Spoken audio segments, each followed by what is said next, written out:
మనుష్య కుమారుని ఎదుట నిలవబడుటకు శక్తిగలవారగునట్లు ఎల్లప్పుడూ ప్రార్థన చేయుచు మెలకువగా ఉండుడి అని చెప్పాడు యేసయ్య. మనం ఎల్లప్పుడూ దివారాత్రులు ప్రార్థించేది ఏంటంటే వీటి కోసమే. ఆత్మీయ అవసరత కోసం. ఆత్మీయ మెలకువ సిద్ధపాటు, దేవునిని ఎదుర్కోవడానికి మనం రెడీగా ఉండడానికి ఎల్లప్పుడూ మెలకువగా ఉండి ప్రార్థన చేయండి అని ప్రభువు చెప్పిన మాట. అందుకనే పరిశుద్ధాత్మను మన జ్ఞాపకం చేస్తున్నాడు. ఆత్మీయంగా పరిశుద్ధాత్మలో ప్రార్థన చేయొచ్చు. పరిశుద్ధాత్మలో ప్రార్థన చేయొచ్చు అంటే ఆత్మీయ అవసరతల కొరకు ప్రార్థన చేయండి.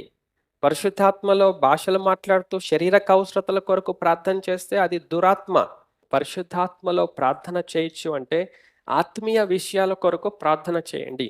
ఆత్మీయ విషయాలు, ఆత్మీయ మెలకువ, ఆత్మీయ సిద్ధపాటు, ఆత్మీయ స్వస్థత, ఆత్మీయ ఆరోగ్యం, ఆత్మీయ బలం, ఆత్మీయ సహాయం, ఆత్మీయ పోషణ, ఆత్మీయ సంరక్షణ, అన్ని ఆత్మీయ విషయాల కొరకు ప్రార్థన చేయండి. ఇవి దేనికి పనికొస్తాయి? మన ఆత్మను భద్రం చేయడానికి, మన మనస్సును, మన హృదయాన్ని కాపాడడానికి పనికొస్తాయి. పరలోకం వెళ్తాం, కాపాడుకోకపోతే నాశనానికి వెళ్తాం, నరకానికి వెళ్తాం.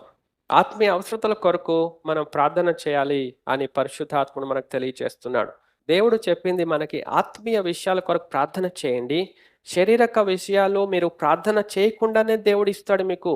మీ పరలోకపు తండ్రి మీరు ప్రార్థించక ముందే, అడగక ముందే దేవుడు ఇస్తాడు మీ శారీరక అవసరతలు. మీరు ప్రార్థన చేయవలసింది ఆత్మీయ విషయాలు. ఎందుకంటే అది మన అంగీకారం లేకుండా ఆత్మీయ ప్రత్యేకత, ఆత్మీయ రక్షణ, ఆత్మీయ కదలికలు, ఆత్మీయ మార్పులు రావు. మనము దానిని మార్చుకోవాలి, దానిని కట్టుకోవాలి, సిద్ధపరచాలి.